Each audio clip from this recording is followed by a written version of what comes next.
Thank you so much. For those who may require captions, Zoom, we do have them activated today. So at the bottom of your screen, you will see a captions option and you can turn them on should you require them. So AODA-friendly marketing practices and tactics. This could be a significantly long session, let's be real. There's so many facets and areas that we could cover. So we're going to cover some today. And if there are any additional questions, I'll have my contact info at the end. Feel free to reach out and ask any questions you may have. So why is accessibility so important? Well, let's talk about disabilities first. Disabilities can happen at any given time. On the screen, I have a very high-level overview graphic that talks about disability being permanent, temporary, or situational. So when we're thinking about a permanent disability, let's think of touch. So assume somebody maybe has a limb difference, so they were born with one arm. If it's temporary, maybe they've injured that arm. They were shoveling the snow, slipped on some ice, and broke their arm. And situational, like many of us, carrying around our laptops from meeting to meeting, or in other cases, having a baby in your hand, right, in your arm and carrying them around. From a sight loss perspective or sight perspective, permanent would be being blind. Temporary, maybe having something like a cataract where you could remove, it could be removed and restore your sight.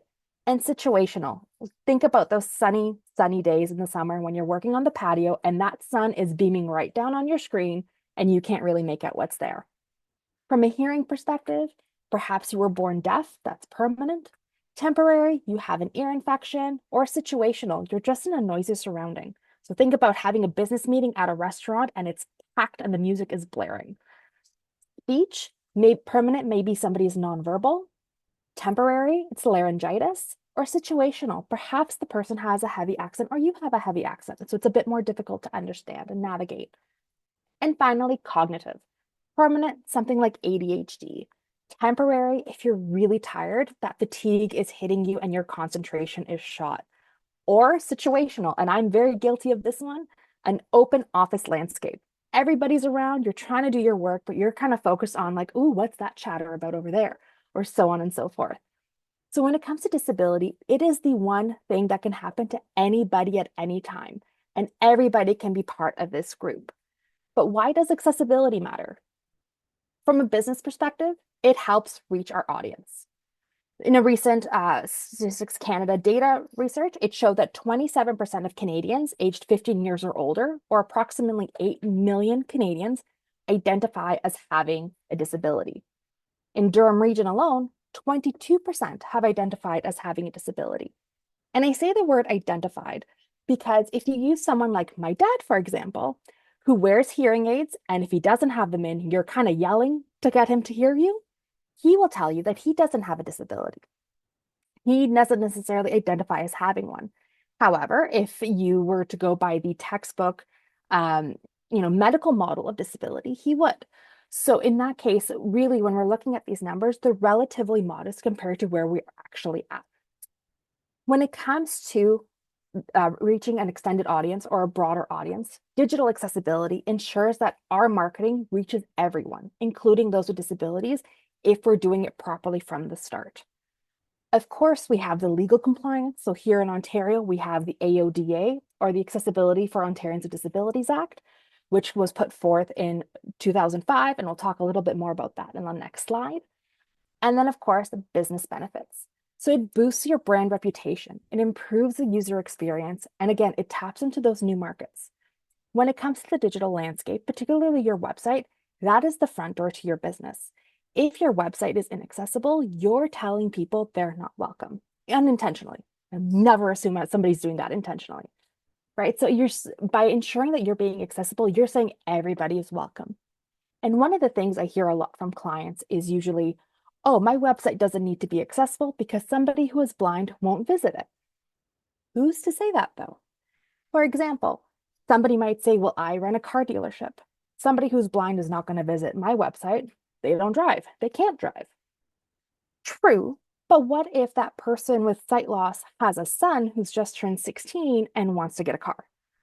And you're the one paying for it, and you're the one who has sight loss. You want to learn more about the car. You want to learn, is it good? Is it bad? What does the Carfax say? So on and so forth. So you'll be the one actually engaging with the website, not necessarily your son. So by ensuring your content is accessible, it benefits your business. So like I said, the AODA, the Accessibility for Ontarians with Disabilities Act. Officially, this comes into effect January 1st, 2025. That's a few weeks away, which is terrifying to think. And some of the key requirements here from a communications perspective is that you want to ensure your websites are accessible, as well as your digital communications. That includes any documents that are on your website and moving forward things like your social media presence. For accessible websites, it follows the Web Content Accessibility Guidelines, or WCAG, version 2.0. If you go on the World Wide Web Consortium, or W3C website, who houses and kind of owns the WCAG guidelines, they are currently at 2.2, working on 3.0. So we are a bit dated in terms of where we're at. But in the WCAG 2.0 guidelines, we're trying to reach that level AA compliance. WCAG, or the Web Content Accessibility Guidelines, is broken into three levels. Level A, which is your basic. Level AA, which is sort of where most legislation is pulling their information and saying this is what you need to meet. And then level AAA. AAA is sort of the cream of the crop. It is the best of the best. You are checkbox, the most accessible you can be. Now, I say checkbox because when it comes to accessibility, you also need to consider usability. Something can be fully accessible based on the checkbox, but if your end user can't access the information, it's not necessarily accessible to them. So having that end user experience and perspective is always key in your communications and marketing materials. And of course, with the AODA, we're trying to meet a point where it's equal access to products and services across the board, no matter what you're doing. For private sector organizations, this includes businesses like corporations, partnerships, and sole entrepreneurs, whether you're in the retail space, service providers, or professional practices. It can encompass the hospitality services like restaurants and hotels, and nonprofits that are offering goods, services, and facilities. Any organization that employs Ontarians has to actually abide by the AODA. Now, depending on timelines and deadlines, in the past, it was based on how many people you had in your business and organization. So 19 and below, you had a longer time. 20 and above, you had to meet more sooner, if you will, or quicker. But when we talk about digital accessibility, this is a phrase that a lot of people kind of look at me and go, accessibility, we're talking ramps, we're talking braille and signage. What do you mean digital accessibility? Essentially, with digital accessibility, we are talking about the online universe.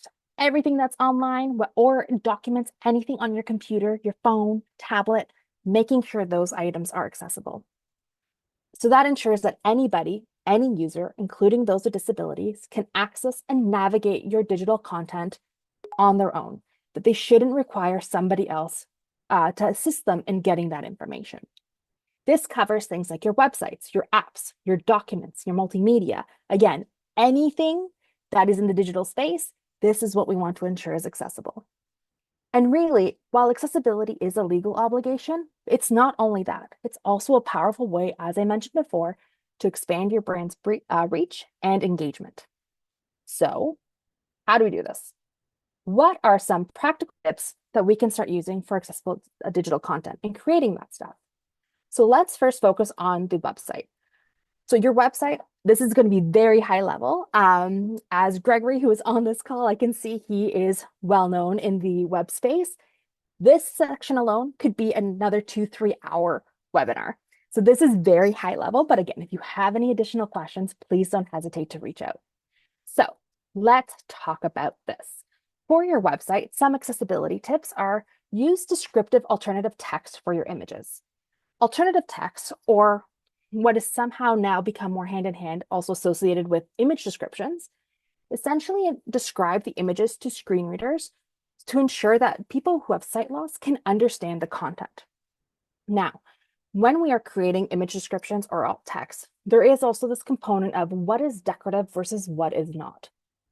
In web, we can't necessarily, quote unquote, hide any of the images. So what we do is we don't put an image description if it's decorative, which can get kind of confusing, right? Because if it's not decorative, we're adding an image description and the end user might feel as though, okay, we've missed something here. This is something that is, I'm going to call it like a battle that the web gurus are working on and trying to figure out how do we alleviate this issue. But for now, when you do have images on your website, you want to ensure for the most part that they are described. Again, if they are decorative, that's based on how you've built your website. You can not put the alt text, but ideally anything that is of importance that shares information, that shares content, should have alt text or an image description. So for example, if let's say you had a photo on your website, you're selling shoes, and you want to describe the shoes because that's what you're selling, you would say red sneakers on a wooden floor instead of just shoes. With an image description, you're actually going to expand that a little more. So you might say red Converse sneakers sit on a wooden floor next to a fireplace, right? So kind of giving that more visual perspective when you're thinking about it for those who are hearing it. The next is ensure keyboard navigation. Now, this is very, very, very basic in an end user testing perspective, but to test your website to ensure that all the elements like your menus, buttons, and links are accessible, simply hit the tab key on your keyboard and see where it takes you. Can you see where you are? Are you going to places that you weren't expecting to go in your website just simply by tabbing? Does the order make sense? If the navigation doesn't follow like how you would do it with your mouse, then you know there's something going on with your website and you can go back and tweak that accordingly. Then you want to maintain proper color contrast. So I'm going to put in a chat a great resource. I love this color contrast checker. It is from TPGI. So this color contrast checker will help you understand that. I'll just pop it in here. And share. So this is my go-to color contrast checker. Basically, what you're looking for to ensure you're meeting the web content accessibility guidelines for regular text, you are looking for a 4.5 to 1 ratio. So when you're using a color contrast checker, for example, the TPGI one, you can grab the eyedropper, sorry. For your foreground, you'll put it over the text color, and for the background, you put it over the background color, and it will tell you, are you accessible? Are you meeting the color contrast requirements? Again, 4.5 to 1. And if you're not, it'll guide you as to how you can do that better. What's really great about the TPGI Color Contrast Analyzer is the fact that it is free to download, win as a small business owner, and it also allows you to download it on a Mac or a PC. Usually in a lot of cases, this stuff is for PCs, so this is a win for any Mac user that's out there. The next, you want to ensure that you're organizing your content with headings. So what I mean by that is using proper heading structure, like an H1 for the name of the page, H2 and H3s for your sections and subsections, to ensure that your structure of your content reads logically for screen readers. Screen readers use these headings to navigate and skip content, if you will. So if they know on your About page, they are looking for who are the partners of your business, for example, they can skip down in your About page based on the headings to where they want to go if they are done properly. So they can avoid how we got started, meet our team, and then just go straight into meet the partners, for example. They can navigate it that way using the headings. And a clear page hierarchy helps everyone navigate everything more easily. Again, those tabbing keys will assist with that, but also when you are just looking at your content, if you are visually using your website that way, you can tell what is a major heading, what is a major section versus what is a subsection of something else. And again, if you need to change the formatting or color or anything like that in terms of your headings, so that maybe on one page a heading 2 looks one way, but in another area it has to look at something else, this will come back into the coding. And lastly, use simple and clear language when you're writing, right? So plain language is going to be your friend on your website, right? You want to avoid jargon and overly complex sentences so that everybody can access the information and in turn, better use your services and understand what your services are all about. So what about PDFs? I mentioned PDFs before. So PDFs are a tricky little thing, I won't deny, but if your website has PDFs, they also need to be accessible. Right now, the current industry standard for checking a PDF is the PDF Accessibility Checker 2024 or PAC 2024. This is a free software, but like I mentioned before, this one unfortunately is only for Windows. I'm going to put it in the chat as well, the link for anyone who wants to download that. For PAC, what it'll do is that you just drag and drop your PDF into it one file at a time, and it'll tell you if you're compliant or not just the PDF UA, which is PDF Universal Accessibility, which is an ISO standard, but also it'll check to WCAG, the Web Content Accessibility Guidelines, to ensure, hey, do you have good color contrast? Do you have proper headings and all that stuff, right? And then the overall quality of your PDF. So if your PDF has any links, but you haven't properly hyperlinked them, that's where the quality option will come in and say, hey, you might want to hyperlink this to make it easier for others to access the information. Additionally, it provides you with a results in detail option, so you can open it up if you do have any errors, and it'll tell you where the issues are, on what page, and you can also click in the when the pop-up window in the top right-hand corner, it'll give you a link that you can click on that will tell you how to fix or assist you with how to fix that issue. Also, another great detail here is that it provides a screen reader view.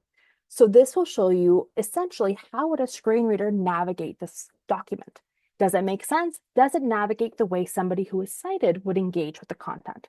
And you can tweak accordingly that way. So that's your website and PDF. Again, very, very high level. These can each be significantly longer sessions. So if you have any additional questions on these, please don't hesitate to put them in the chat or send me an email at the end and we can talk about that.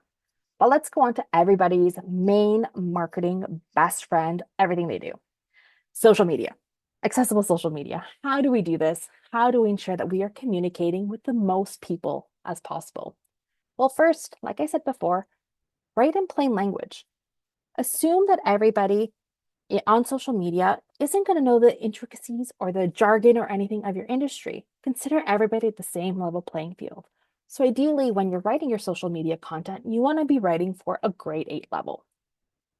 Again, good color contrast. If you are creating images, one, make sure that the images are meeting the color contrast requirements, so 4.5 to 1. But also, if you're sharing charts and graphs and that sort of thing, don't rely only on color. Provide additional information through texture. So if it's a bar graph, let's say, and you're showing how many people have attended Do It in Durham over the past few years, depending on the sessions, you would have maybe, a red line, a blue line, and a pink line, but maybe the blue line is X's, the red line is squares, and the pink line is hearts. For example, adding that extra texture. And then also provide a legend that explains what each line represents. So the more information you can provide, it allows people of varying disabilities or varying even cognitive awareness and how to navigate the chart or the graph to better understand what is happening. Then you want to use Pascal case for your hashtags. The Pascal case simply means you are capitalizing the first letter of every word in a multi-word hashtag. So on the screen, you'll see I use the example hashtag something like this, where it's a capital S in something, a capital L and like, and a capital T in this. This allows not just people who are using screen readers to better understand what you're trying to say, but also anybody. Right? You'll see these random hashtags and you try to figure them out because they're all lowercase and it can get really, really difficult. And it can also cause a bit of a PR fiasco. A few years back, the example I always love to pull out is Susan Boyle, who was a winner of Britain's Got Talent, was putting out an album, and they used the hashtag Susan Album Party. Fantastic, wonderful, on point. However, it was all in lowercase. And a combination of screen readers and just everyday users were actually reading it as Sue's Anal Bum Party, which was not what was intended in any way, shape, or form. So to ensure that you're not making that mistake, use camel case for your multi-word hashtags. Another more recent example over the summer with Love Island being very popular, the hashtag Love Island, if it's lowercase, tends to be read as Love is Land, which isn't really what they were going for. The next item here is avoiding acronyms like DYK for Did You Know, ICYMI for In Case You Missed It, and any other variation that we've seen on social media. The reason being is that without punctuation in between, Most of the time, these items are used as hashtags. And if not, they're just sort of on their own without punctuation in the middle. Here's the issue. Assistive technology, particularly screen readers, try to read them as full words. So, and I've had this experience. This is what led me into digital accessibility on my own. I'm using the hashtag DYK for did you know? We may know it reads it's did you know, but it can read as Dick or Dyke depending on the screen reader that's being used. In case you missed it, ICYMI reads as Issy. Now, imagine you are scrolling through your social media, you're listening to it, and you hear Issy. You try to Google it. How many variations of spelling are you going to get before you even find out what it actually means? Right? So if you are going to use these acronyms, put punctuation in between each letter. That means you can't use them as a hashtag because hashtags don't allow punctuation. However, if you do want to use these by adding punctuation like a period in between each letter, screen reading software will read them as individual letters. It won't read the punctuation, as screen readers don't read punctuation, but it'll at least read it as DYK or ICYMI. And then it allows the individual to Google what that means and they can figure it out that way. But if you want to avoid that whole misstep, just don't use acronyms at all. The next is avoiding abbreviations. So abbreviations come down to the end user. So the end user language preference is set by them. So no matter what their screen reading software is, they can choose whatever language best suits them.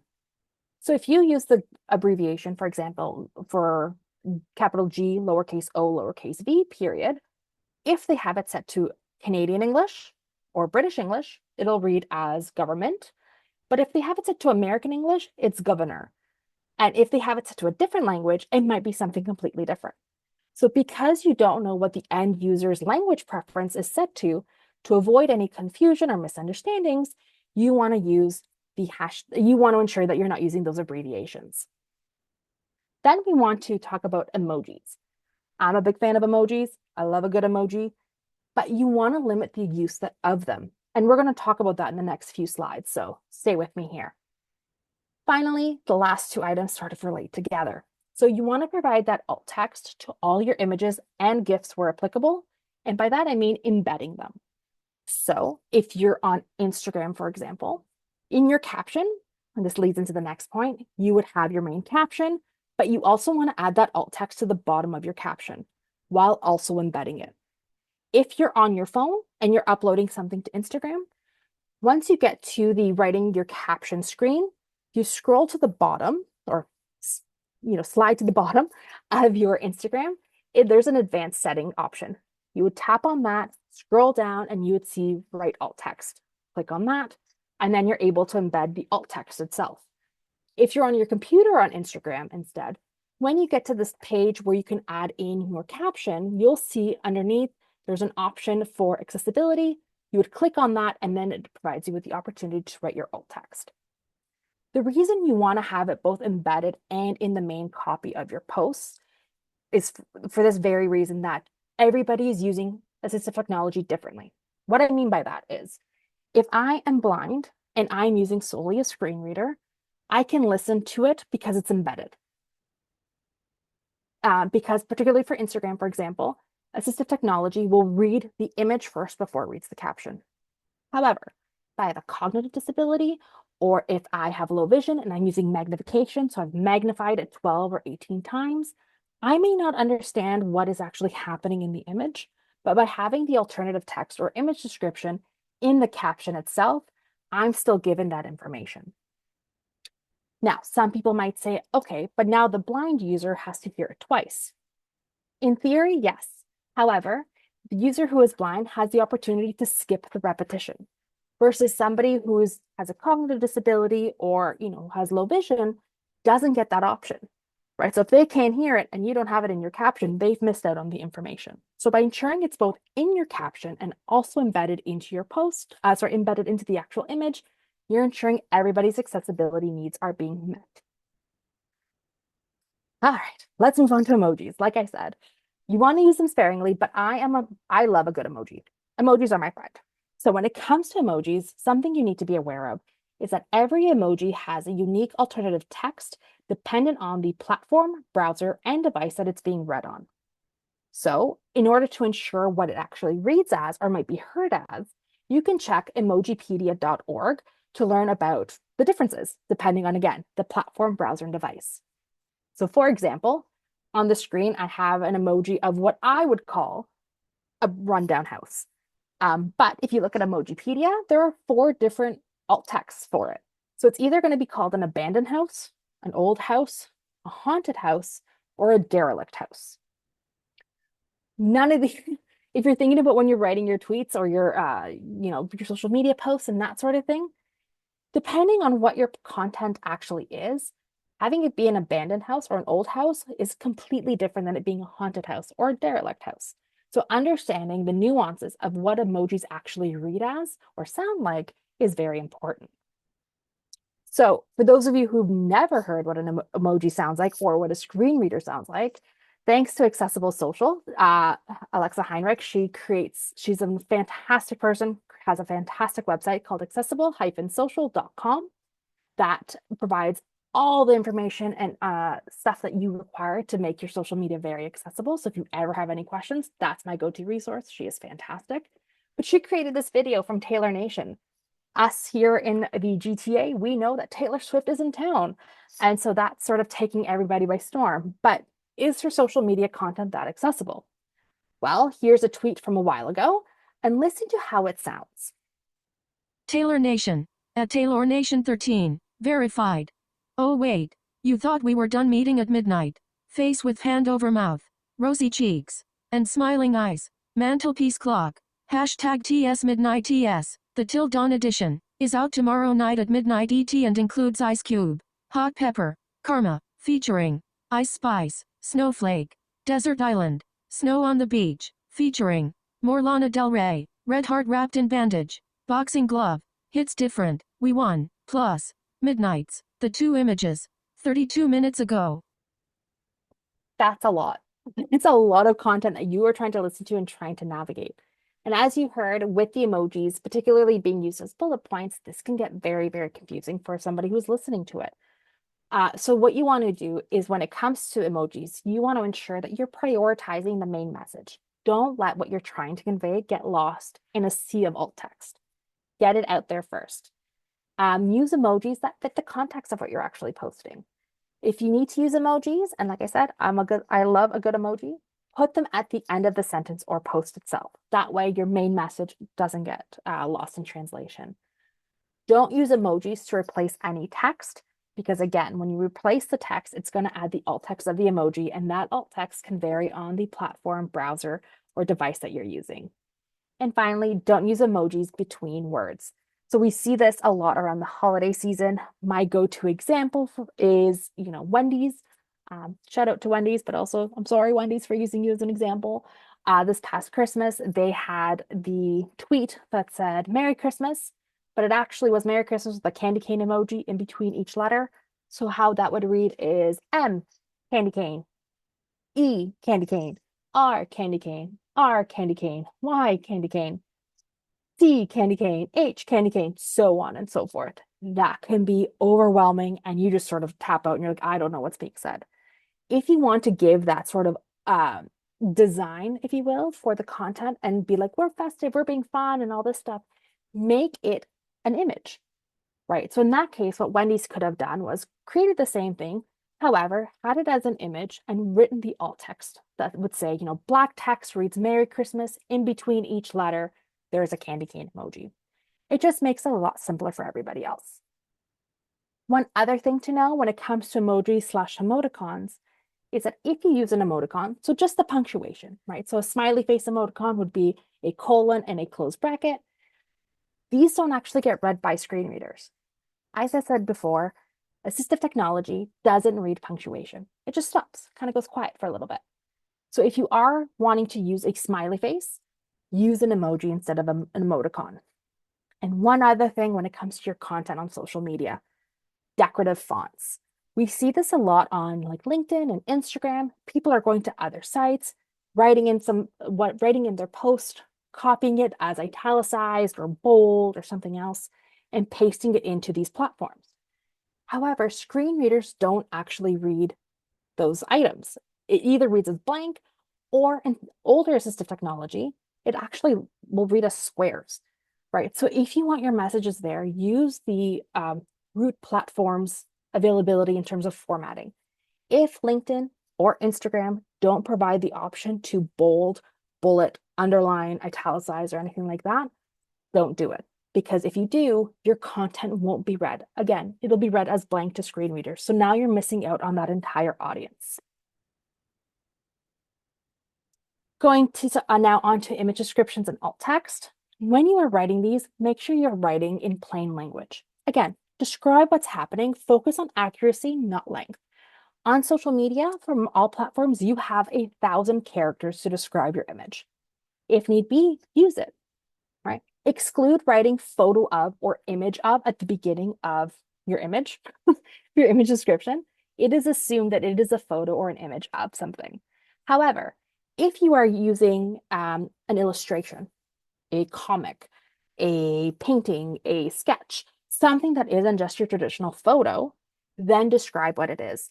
And also provide some positional information as well. Is it an aerial view? Is it a close-up? Is it a selfie?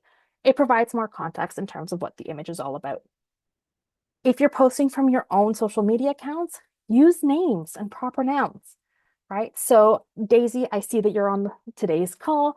So for example, if Daisy has a headshot of her posted on her website, on her social media, she can say Daisy, sits on a couch and smiles while working with another person, something to that effect. But she can say her name in that, right? And use personal identifiers for people only when they're needed. What I mean by this is if you're putting out a post about you're hiring people, we're open to hiring, we're excited to build our team, and you use a photo of diverse people, just say that in your image description, a group of diverse people smile at the camera, for example. You don't need to say that there's an Indigenous person, a Black person, a white person, somebody in a wheelchair, so on and so forth, if it doesn't match the context. If you do that, it kind of comes across as tokenism. And that's sort of been the stance across most people in the accessibility space, that if the context doesn't call for it, don't call it out. If your post instead was, we're excited to be embracing a new diversity, equity, and inclusion program in our business, and then you have a photo of diverse people, then you might want to express a little bit more about those identifiers for those people.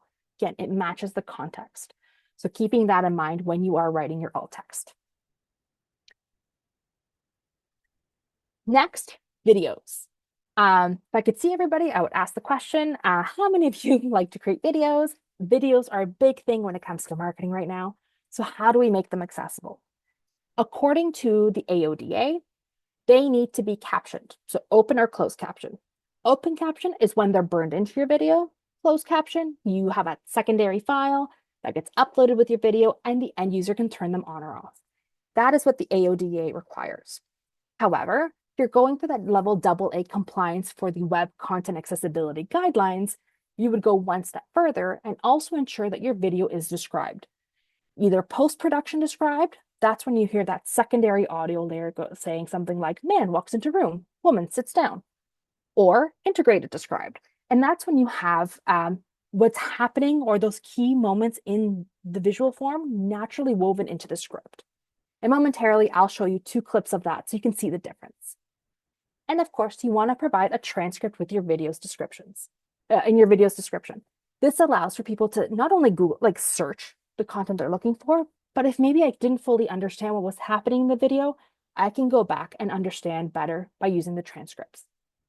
And note, if you're using YouTube, for example, auto captions do not get indexed by Google and therefore do not help your SEO. However, using those auto captions in YouTube can actually help get you started when you are making your captions accessible. And when you're in YouTube, you want to ensure you are using closed caption, so that secondary file turning on and off option for your videos. The reason being is that on YouTube, the end user has more power if they are closed captions. They can now change the style, the font, the size, and the location of the captions on the screen. Versus open captions, when they're burned in, that is where they're stuck. On social media, we know that a lot of platforms like Instagram have their auto captions that are available, right? The stickers that you can add on, and then you can edit. If you're looking for other apps to assist you in that as well, if you're like, you know what, I hate the Instagram back end and putting stickers and all that stuff, you can use things like AutoCap, Mixed Captions, Clipomatic, Capwing, Clips, and even Canva can help you with those burned in open caption options. So, like I said, there are two types of described video, and this is usually the newer stuff for folks when they're like, oh, I got my captions down, but what is described audio? I'm going to show you a video, two videos, sorry, the same clip. First one is post-production described. So you'll hear that secondary audio layer. Second one will be integrated described, and that's when it's just naturally woven into the actual script. These are from Accessible Media Inc. It is for a show called Show Me Your Art. So let's start with post-production described. Host Kelly Ray, Twitter @KellyArt. Hi, and welcome to Show Me Your Art. Today, I am getting pottery trained. Let's go. Twitter #ShowMeYourArt. She enters. Wow, what a cute studio. Finished pottery sits on shelves near the workspace. This must be the artwork of the potter I'm meeting, Paul Stewart. Paul? Hello. Oh, hey. Hey, hi. Welcome, welcome. Oh, thank you. I got an apron for you here. Got it. And then we'll just have a seat at the wheel. So, I'm going to show you what you're going to do. He slaps a ball of clay on the wheel. So we all heard that male voice over top that described what was happening, what she was seeing, where she was. So now it's essentially that same clip, but integrated described, and everything is naturally woven into the script. So take a listen. Hi, I'm Kelly Ray with Show Me Your Art. Twitter @KellyArt, #ShowMeYourArt. Today, I am getting pottery trained. Let's go. Wow, what a cute studio. Looks like a mix between a bit of a showroom and an actual studio where the pottery happens. This must be the artwork of the potter I'm meeting, Paul Stewart. Paul? Hello. Oh, hey. Hey, hi. Welcome, welcome. Oh, thank you. Nice to meet you. Nice to meet you, too. And then once you get your apron here, we're going to get you over at the wheel. Here we go. I'm going to show you first how to make a pot. And I'm going to take my piece of clay in my hand here. I'm going to bang that on that wheel really well. But when it comes to videos, what end users have said, particularly through Accessible Media Inc.'s research, is that they prefer the integrated described model because it makes them feel included naturally in what is being shared on videos or on TV and that sort of thing, versus it having to be a quote unquote special version where it's described. So wherever possible, ensure that you are using integrated described.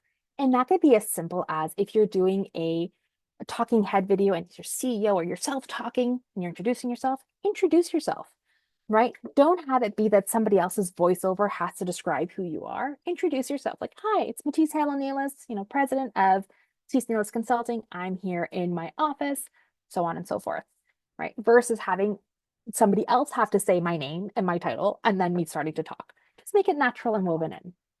And the last thing we're going to touch on today, like I said, it's a lot and I want to leave time for questions, but are accessible podcasts. If it's a visual podcast, so you're sharing it on YouTube and that sort of thing, you want to ensure that they are captioned. And at the beginning, there's a bit of a description as to what's happening. You also want to provide transcripts, no matter if it's audio only or visual, at the same time as posting the podcast. If somebody has hearing loss, you don't want them to come to your podcast and be like, oh, I'm so excited to listen to this or engage with this. And now they can't because there aren't any transcripts, right? And then you're expecting them to come back at some point. They don't know when you're going to have them up or anything like that. But when you have transcript posted at the same time as your podcast, you're ensuring that everybody is accessing the information at the exact same time. So I know this was a lot, but one big takeaway that I want you to have from this is that when it comes to accessibility, it is progress over perfection. We're not going to get it right all the time.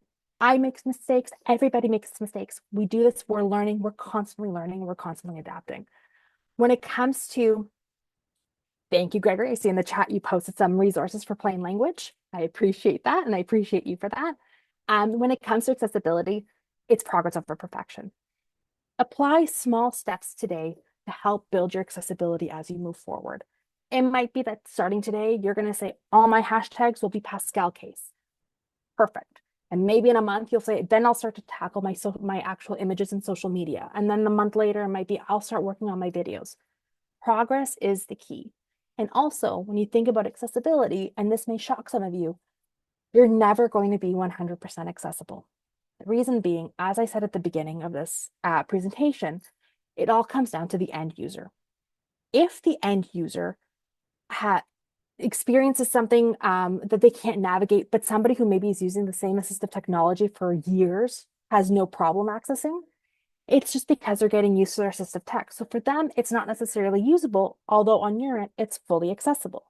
By having accessibility statements and opportunities for feedback and engagement with the end user to ensure that you are helping them meet what they need to access the information, that is key. And don't be afraid to make mistakes. If you are on social media, which I know we all are, follow the hashtag A11Y. That stands for accessibility. It also looks like allies. It's sort of a win-win.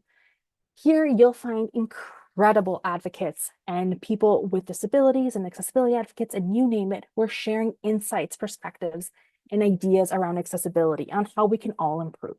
And this is the thing, we're going to constantly be learning and improving as we go along. So please don't hesitate to ask questions, make mistakes, and learn from them. That's the whole point of what we do. So if you do have any questions, please don't hesitate to ask, pop them in the chat, turn on your camera.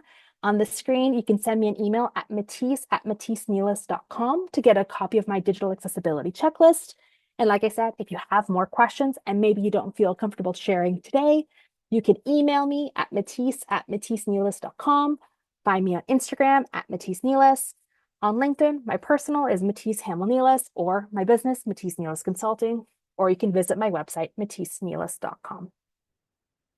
I will open it up for questions. Thank you so much, Matisse. That was very, very informative. And I hope after this session that I can copy down all the links so that I can also put that in the YouTube video. So everybody, we did record this. It's going to be on YouTube, and then I'm hoping to make sure I have all the links there, including Matisse's information as well. But anyway, anybody have any questions for Matisse? Please go ahead.